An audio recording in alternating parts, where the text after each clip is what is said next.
ये क्यों हुआ? ये क्योंकि एक बुद्धि बनी। कब बनी? तो व्यष्टियों की विशेषता को गौण कर देने के बाद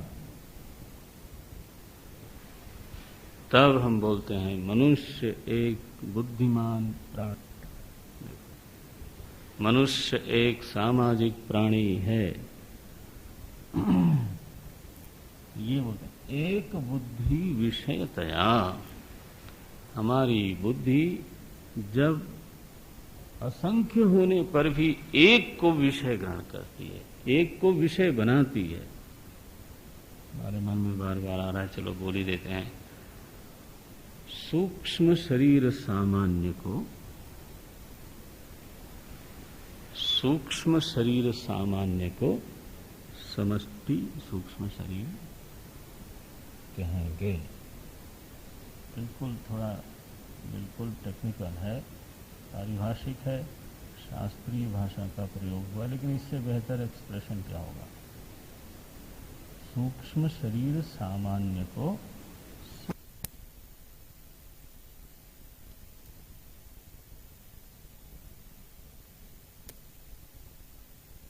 समष्टि सूक्ष्म शरीर कहेंगे। अच्छा, इसका दृष्टांत ले लो आप। इसको है तो ये जटिल, लेकिन मैं कोशिश करता हूं। इसलिए इस पर मैं ऐसी बात बोलता हूं क्योंकि जब तक स्वयं आप इस पर मनन नहीं करोगे तब तक ये खुल नहीं सकता। अच्छे अच्छे वेदांत के विद्यार्थियों को ये खुलता नहीं।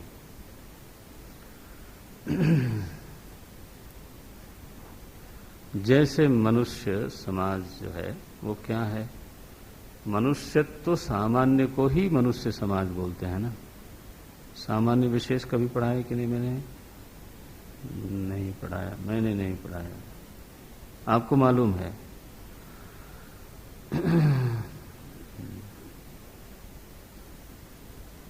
सामान्य विशेष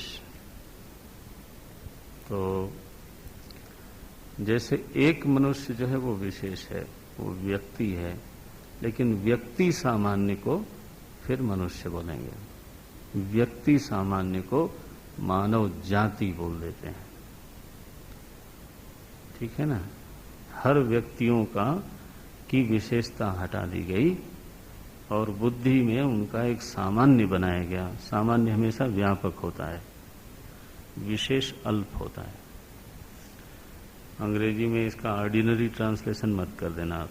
सामान्य माने क्या? बोले ordinary, he is ordinary man.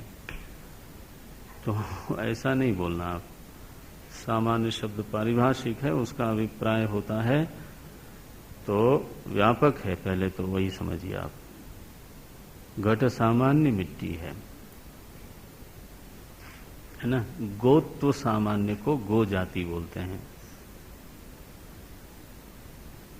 ठीक है? ऐसा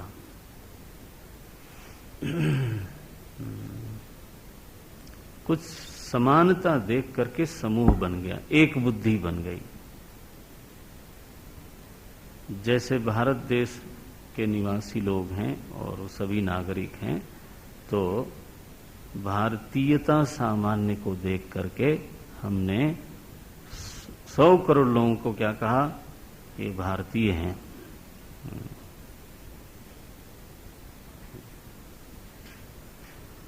सामान्य में विशेष बुद्धि का अंतर्भाव हो जाता है।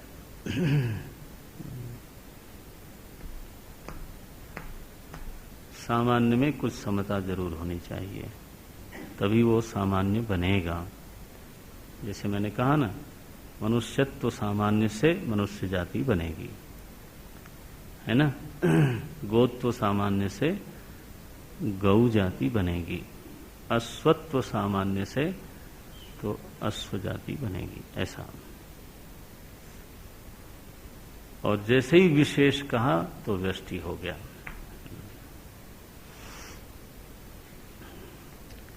तो सूक्ष्म शरीर सामान्य। अब सूक्ष्म शरीर में समानता तो यही है कि सारे शरीर सूक्ष्म हैं और सभी शरीर हैं और सभी में सप्तदश अवयव हैं। इसलिए सामान्य तो है ही है, तो सूक्ष्म शरीर सामान्य को समष्टि सूक्ष्म शरीर कहेंगे।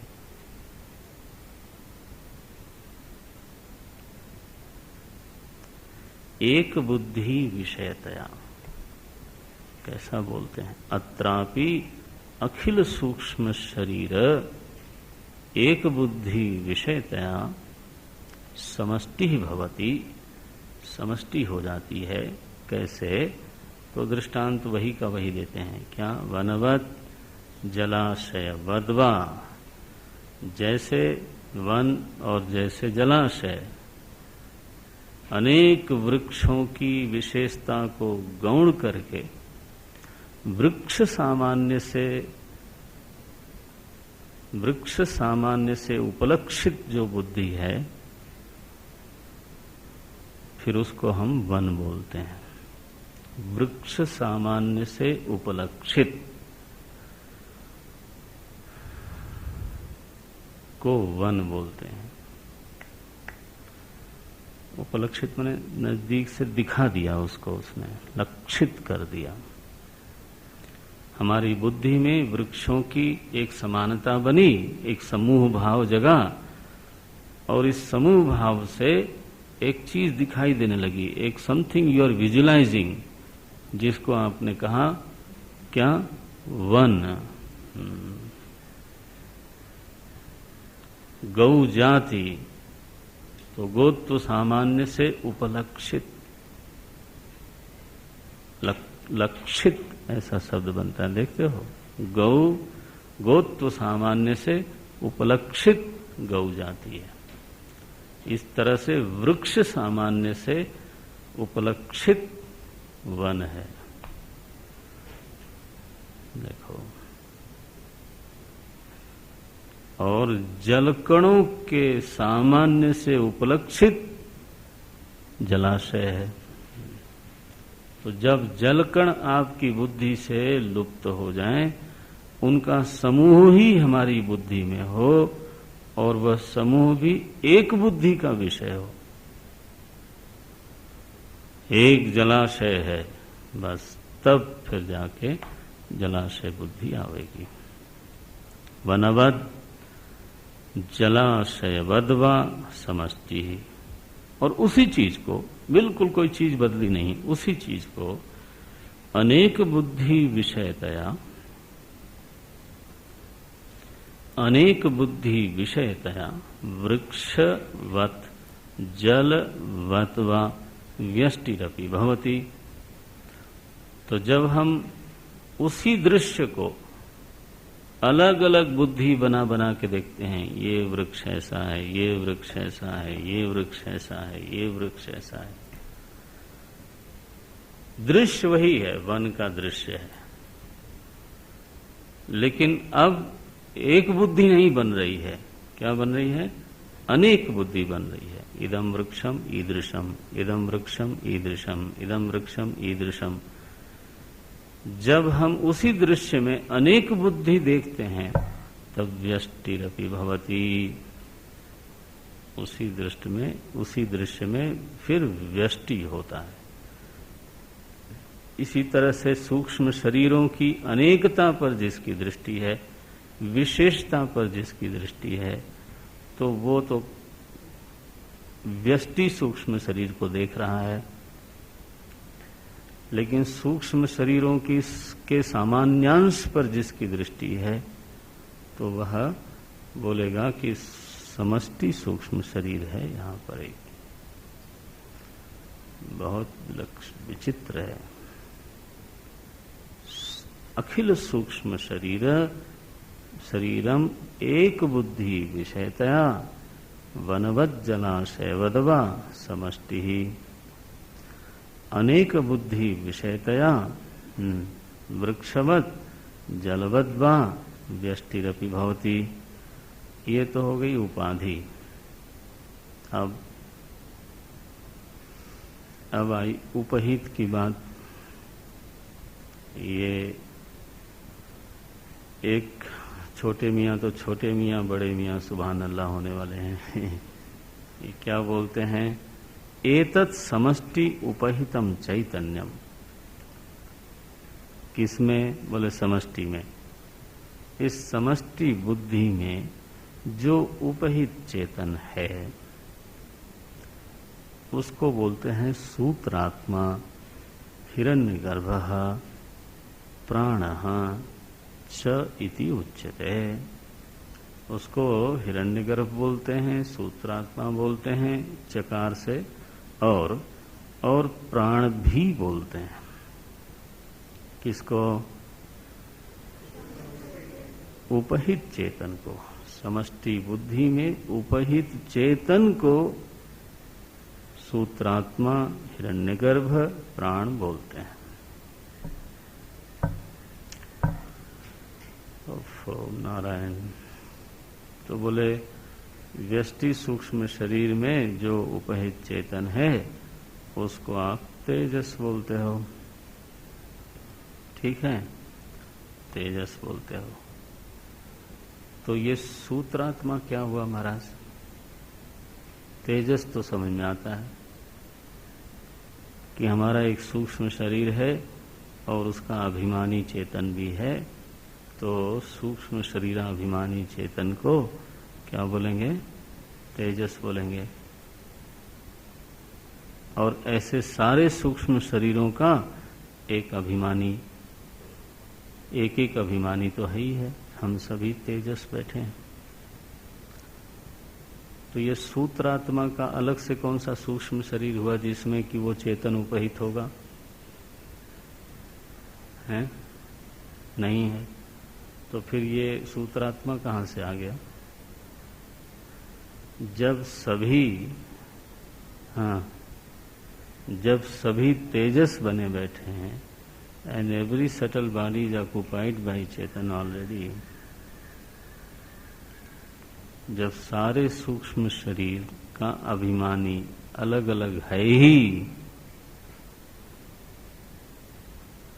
तो फिर एक समष्टि सूक्ष्म शरीर का अलग से एक अभिमानी होगा जिसको कहा जाएगा सूत्रात्मा।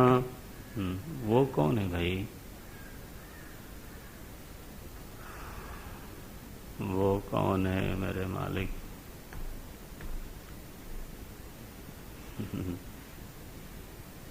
छोड़ देते हैं इसको। बोले रे महाराज, विद्यार्थी लोग छोड़ देते हैं आराम से। चल अच्छा, ऐसा ही है, कुछ है। समष्टि सूक्ष्म शरीराभिमानी आत्मा हिरण्यगर्भ इति उच्यते, है ना। लेकिन सभी सूक्ष्म शरीरों का अभिमानी तो पहले से ही है। सारे सूक्ष्म शरीरों के अभिमानी पृथक पृथक पहले से ही है। और आपने अभी कहा कि समष्टि बुद्धि नाम की अलग से कोई चीज नहीं होती। समष्टि सूक्ष्म शरीर अलग से कोई नहीं होता। नहीं तो क्या होगा? वो भी व्यष्टि हो जाएगा। अगर वो एक व्यष्टि होता, अगर वो होता, तो उस व्यष्टि विशेष सूक्ष्म शरीर का एक अभिमानी होता, और उसको हम क्या कहते? सूत्रात्मा, हिरण्यगर्भ, प्राण बोलने में कोई हर्ज नहीं है हमको। लेकिन अलग से तो कोई सूक्ष्म शरीर, समष्टि सूक्ष्म शरीर है नहीं। तो उसका अभिमानी तेजस से भिन्न उसका फिर से एक अभिमानी बने, ये जो कॉन्सेप्ट है मेरे मालिक, बड़ी भयंकर है। लेकिन है। अभी तो आप इसको समझ ही लो, पढ़ ही लो, फिलहाल इस पर बात तो करते रहेंगे। समष्टि सूक्ष्म शरीर में उपहित जो चेतन है उसको सूत्रात्मा, हिरण्यगर्भ और प्राण बोलते हैं।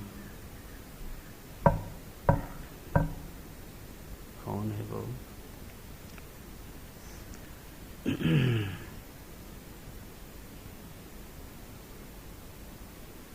को बोलूं कि नहीं बोलूं, कि बोलूं कि नहीं बोलूं? अच्छा, दो तरह की बातें होती हैं इसमें। एक मैं बोलता हूँ, एक रखने देता हूँ, फिर कभी और थोड़ा परिपक्व हो जाओगे तब बोलेंगे उसको। जैसे हमारे भीतर एक तो सूक्ष्म शरीराभिमानी है हमारे भीतर, वो मैं ही हूँ जो सूक्ष्म शरीराभिमानी हूँ, और कोई थोड़ो है, हम ही आप हैं। और एक कहीं मैं स्वयं अपने भीतर तो अंतर्यामी का अनुभव करता हूँ। अभी आपने पढ़ा है कि ईश्वर को अंतर्यामी भी कहते हैं, लेकिन असल में कारण शरीराभिमानी, समष्टि कारण शरीराभिमानी को आचार्य ने अंतर्यामी कहा। क्या क्या कहा? अंतर्यामी ईश्वर अव्यक्तम,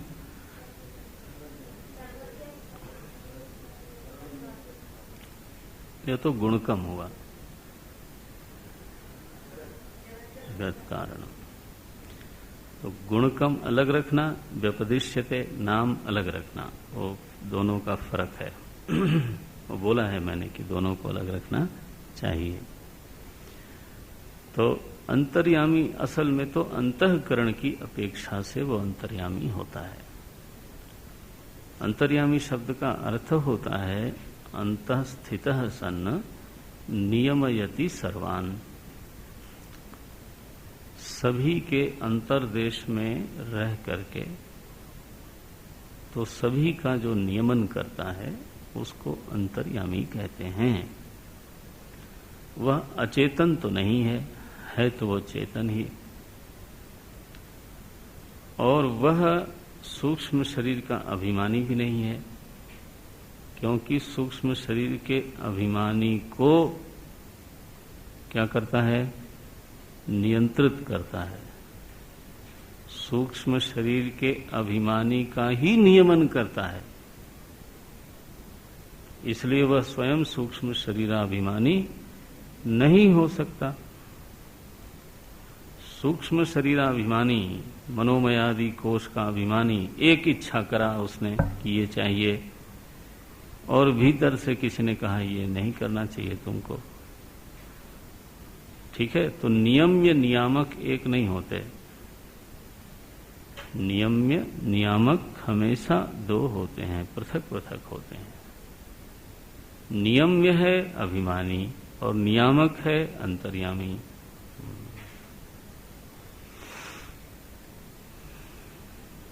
ठीक है?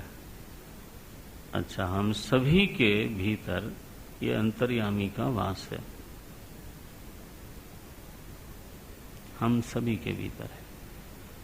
और भीतर माने ठीक अंतःकरण के पीछे, क्योंकि वहीं बैठ के अंतःकरण को टोकता है, रोकता है, चलाता है, बोलता है, वॉट एवर इट इज।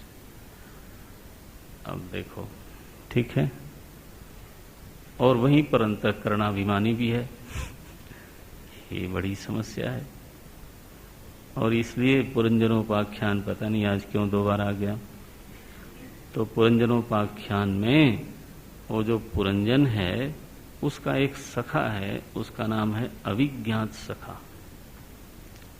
ध्यान है आपको? एक उसका सखा है, उसका नाम क्या है? अविज्ञात। क्यों? क्योंकि वो बिना अपने को जनाए मित्रता रखता है। ये अंतर्यामी का हाल है, वो अपने को तो प्रकट करता नहीं, जनाता नहीं कि देखो मैं तुम्हारा मित्र हूं, हमारा ये नाम है। छिप करके अविज्ञात रहते हुए मित्रवत आचरण है, इसलिए उसको क्या कहा? अविज्ञात सखा, अंतर्यामी। और श्री कृष्ण प्रभु बोलते हैं सुहृत हूं मैं सभी का। सुहृदः सर्वभूतानां ज्ञात्वा, सुहृदः सर्वभूतानां ज्ञात्वा माम शांतिम मृच्छति। बोले सभी भूतों का मैं सुहृत हूं, ऐसा आप जान लोगे तो आपको शांति हो जाएगी। सुहृत माने क्या? प्रत्युपकारम अनपेक्ष यह उपकारम करोति, बदले में उपकार होगा ऐसी अपेक्षा किए बिना जो हमारा हित करता है उसको बोलते हैं सुहृत। कि मैंने आज उपकार कर दिया और समय आने पर ये भी हमारा उपकार करेंगे, तो इसको सुहृत नहीं बोलते। सुहृत बोलते हैं जब बदले में हमको भी कभी उपकार मिल जाएगा, इसकी कहीं किसी भी प्रकार की अपेक्षा ही न हो, फिर भी वो उपकार करता हो, उसको बोलते हैं सुहृत। असली सुहृत कौन? बोले अंतर्यामी प्रभु। उसका आप क्या उपकार करोगे? न उसके मन में कोई अपेक्षा है, लेकिन फिर भी स्वभाव है उसका जिसकी वजह से तो वो हमको सत प्रेरणा देता रहता है, हमारा उपकार करता रहता है। स्वभाव है। इसलिए बर्फ ठंडी क्यों लगती है? आपको ठंडा करने के लिए। गलत है। बर्फ इसलिए ठंडी लगती है क्योंकि वो उसका स्वभाव है।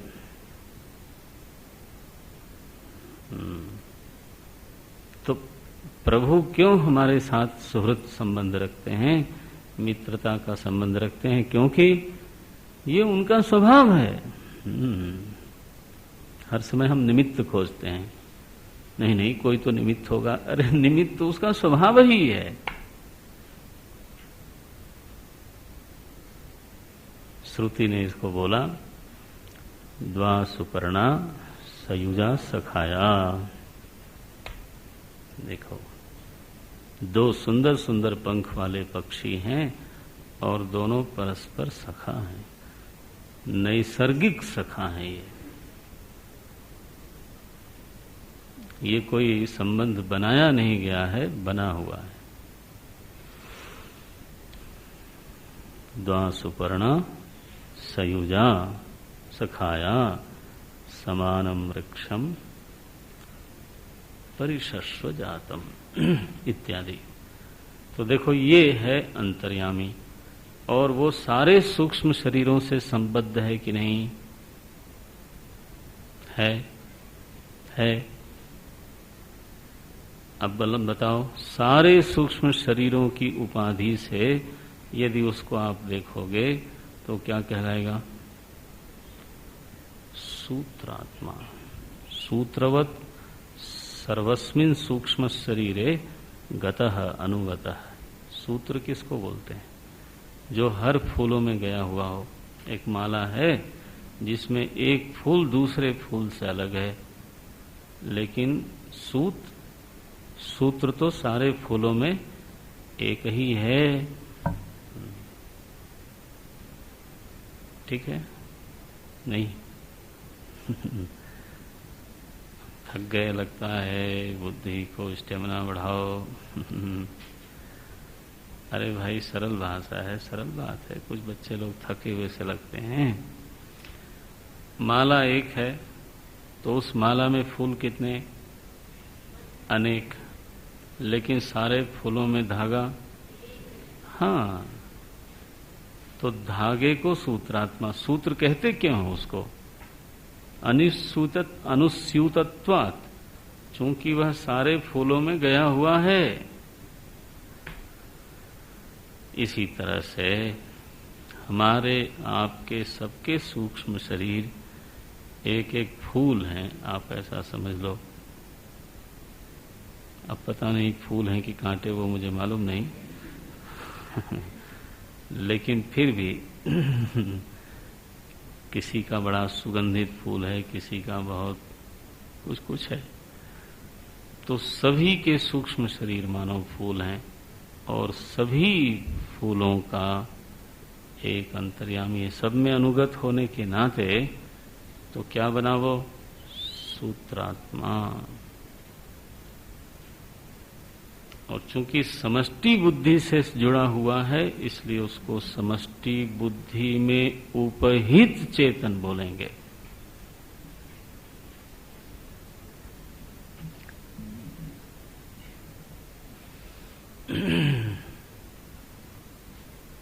समष्टि बुद्धि में उपहित चेतन बोलेंगे।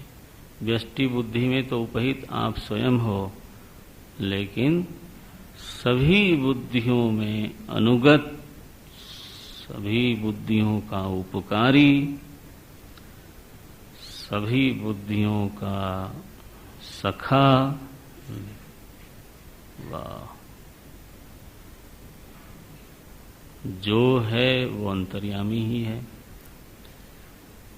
इसलिए कुछ पकड़ में आ जाए, इसके लिए शब्द मैंने बोल ही दिया। सूत्रात्मा कौन? बोले ये अंतर्यामी। अनुस्यूतत्वात्। हिरण्यगर्भ कौन? यही अंतर्यामी। आप समझते हो हिरण्य माने होता है चमक, सोना। हिरण्य माने सोना, चमक। तो हमारी आपकी बुद्धि में, व्यक्तित्व में जो भी चमक आई है वो सब वहीं से आई है महाराज। गर्भ वही है। हिरण्या नाम गर्भ इति हिरण्यगर्भा। सारी चमकों का, ठीक है, जो गर्भस्थान है, खजाना है, स्रोत है। गर्भ किसको कहते हैं? जहां से बच्चा आता है, और क्या।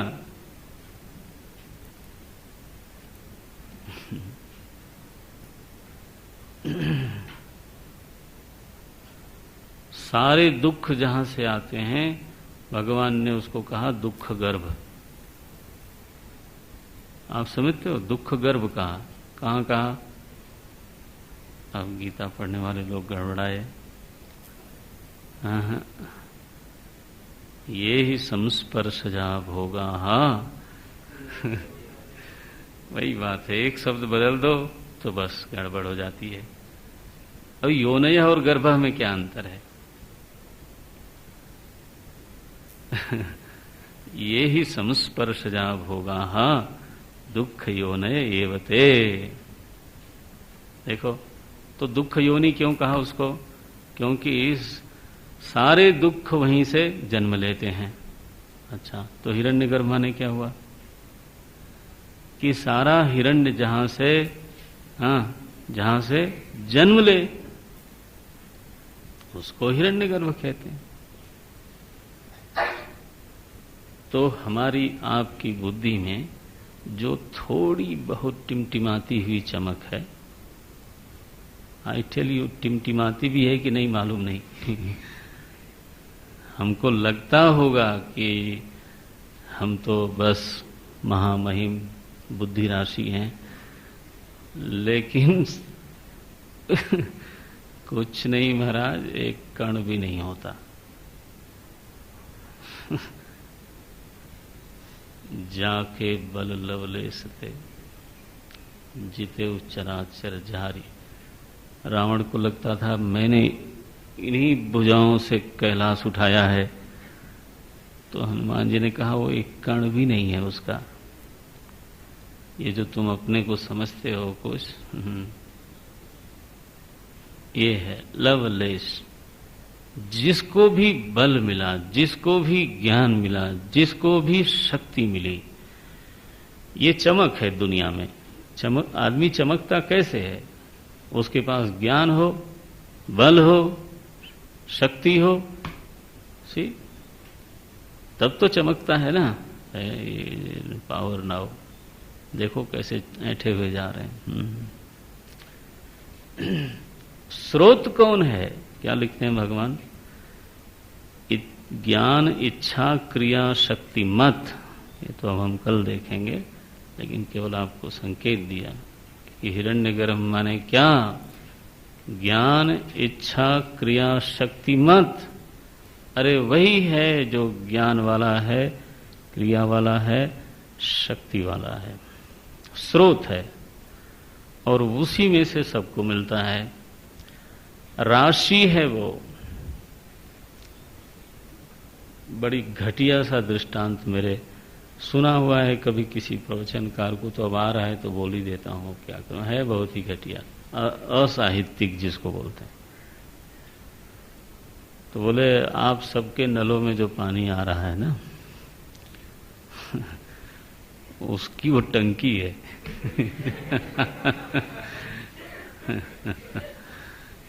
तो समझाने के लिए कभी ऐसा गंदा सा दृष्टांत देना पड़ता है क्या कहा जाए। आप नल खोलते, पानी आ गया, कहाँ से आ रहा है? इसी में से आ रहा है। मूर्ख हो आप, पहले ही बहुत थे अब और हो गए टंकी है उसकी कोई, वहां से आता है। आइंस्टाइन को बहुत बुद्धि है, पूछना कभी उनसे। इंटेलेक्शन का परिणाम नहीं होता। इंटेलेक्शन क्या है? एक समर्पण है। I tell you, honest intellection is surrender only.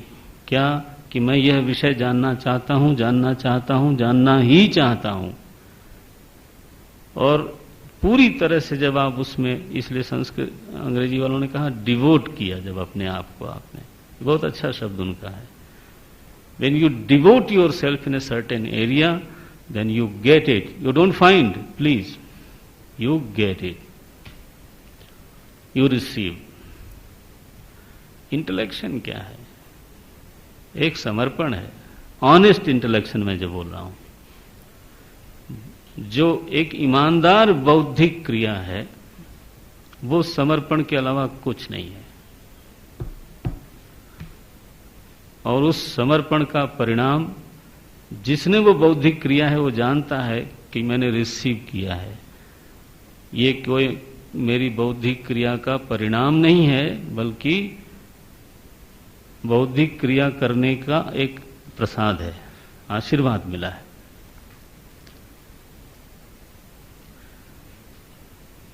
आप पूछ लेना, जितने विद्वान हैं वो सब लोग यही बोलते हैं। संगीत के प्रति आप डिवोट कर सकते हो एंड आपको मिलेगा। इफ यू डोंट डिवोट, गया। मैं बोलता हूं थोड़ा एक एरिया बढ़ा के भी, वेदांत के प्रति आप समर्पित हो जाओ तो उसका मर्म मिलना शुरू होता है। नहीं तो क्या इतने लोग वेदांत पढ़ते हैं, सभी वेदांती थोड़े होते हैं क्या? तो मर्म तो बिना अर्पण समर्पण के हो ही नहीं सकता, मिल ही नहीं सकता। भुक्तये न तो मुक्तये, शंकराचार्य जी ने साफ ही लिख दिया। बहुत से लोग भोग करते हैं इन विद्याओं से, मोक्ष नहीं होता, मर्म कहीं नहीं होता। रोटी का सवाल है, वो नहीं चाहिए। ठीक है, तो ये है हमारा हिरण्यगर्भ प्रभु, जहां से सबको सब मिलता है। बल भी, ज्ञान भी, संकल्प भी, सब कुछ मिलता है। इसलिए शास्त्र ने उसी को कह दिया, क्या? हिरण्यगर्भ, सूत्रात्मा हिरण्यगर्भ। और शक्ति भी वहीं से मिलती है, इसलिए प्राण कहा उसको। कल इस पर विचार करेंगे, और आप इस पर विचार करते रहना। क्लास गई और बात खत्म हुई, ऐसा करोगे तो नहीं बात बनेगी। आप लोग चर्चा कर रहे हो कि नहीं कर रहे हो? सभी लोग शामिल होते हैं? केचित न सम्मिलंती, देख लेना आके कभी बीच में दौरा कर लेना। बड़ी समस्या है इस बैच में। मैं देखता हूं क्लास में आना एक अवसर नहीं है, वो तो सोचते हैं चलो एक क्लास बंक कर दें। अरे कभी हुआ नहीं डिस्कशन, ये कोई माने स्वयं लालसा होती है। आखिर आप आए हो, अपनी इच्छा से आए हो ना, और एक ही उद्देश्य लेके आए हो ना। पढ़ने के लिए, तो फिर इसको कॉलेज क्यों बनाते हो? और मैंने सुना ब्रह्मचारी लोग टहलने नहीं जाती हैं। तो समय तो इसलिए निकाला सारे नहीं जाते हैं, ऐसा सुना मैंने, है ना। समय तो हमें सब सूचना मिलती है इधर उधर से, मेन तो स्रोत उधर ही है, तो हाँ मालूम होना चाहिए। ये समय किस लिए निकाला कि आप लोगों का स्वास्थ्य वगैरह थोड़ा बेहतर हो, तो जाना चाहिए। मेरा फोर्स नहीं है, अभी भी मैं बोलता हूँ, कोई वो क्लास नहीं है कि आपको करना ही पड़ेगा। कल हम बहुत बता रहे थे कि मुझे लगता है क्लास में भी अगर इन्फोर्स न किया जाए तो कुछ ब्रह्मचारी लोग पसंद करेंगे कि हफ्ते में 2 ही दिन जाया जाए। अब ऐसे मुमुक्षु और जिज्ञासुओं का अगर सम्मेलन हो तो है ना, बीच बीच में ऑफ होना चाहिए। पता नहीं ये क्यों बोलते हैं कि नहीं क्लास में तो आना ही है, अब बाकी जगह खाने में जाओ चाहे न जाओ, तो ऐसा नहीं, आपकी लालसा। सभी में ऐसा नहीं है, कुछ लोग हैं, क्या बोलते हो ब्लैक शिप, क्या बोलते हो, काली भेड़ें हैं कुछ इसी में से, उनको सफेद हो जाना चाहिए जल्दी से जल्दी। ओम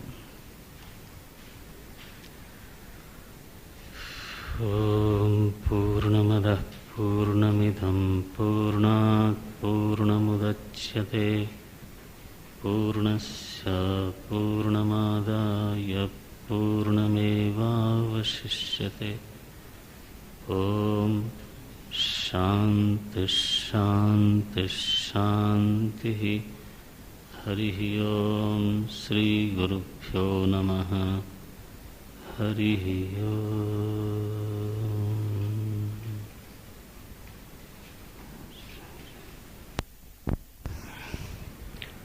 समष्टि सूक्ष्म शरीरों के माने अखिल सूक्ष्म शरीरों के की अपेक्षा से तदुपहित चेतन को हिरण्यगर्भ, सूत्रात्मा और प्राण, ये 3 संज्ञाएं प्राप्त हुई। जैसा मैं बोल रहा था बार बार, समष्टि सूक्ष्म शरीर कोई अलग से सूक्ष्म शरीर नहीं है। तो व्यष्टि शरीरों को ही जब हम उनकी पृथक विशेषताओं की उपेक्षा कर देते हैं, जब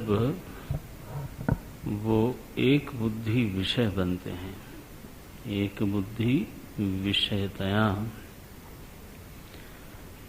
तो वही जो व्यष्टि व्यष्टि व्यष्टि व्यष्टि सूक्ष्म शरीर हैं, तो उन्हीं का जो समष्टि भाव हमारी बुद्धि में जगता है, तो उसको बोल देते हैं समष्टि सूक्ष्म शरीर।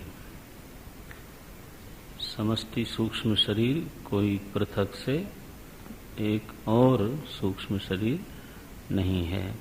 वैसे ही जैसे तो वन जो है वृक्षों से अलग कोई चीज नहीं है, अथवा जलाशय जो है वो जल कणों से अलग कोई चीज नहीं है। लेकिन जब हम जलाशय बोलते हैं तो वो एक बुद्धि होती है, इदम जलाशयम। उस बुद्धि में तो अनंत जल कण सम्मिलित होते हैं, अंतर्निहित होते हैं। इसी तरह से एक बुद्धि बनती है, इदम वनम, यह वन है। लेकिन इस एक बुद्धि में तो असंख्य वृक्ष भी सम्मिलित होते हैं। तो वस्तु स्थिति तो एक ही है, लेकिन कभी व्यष्टि की विशेषता हमारी बुद्धि में होती है तो बुद्धि अनेक बनती है। इदम वृक्षम इदम वृक्षम इदम वृक्षम इदम वृक्षम। लेकिन जब व्यष्टि की विशेषता हमारी बुद्धि से निकल जाए, व्यष्टि की विशेषता हमारे बुद्धि में गौण हो जाए, तभी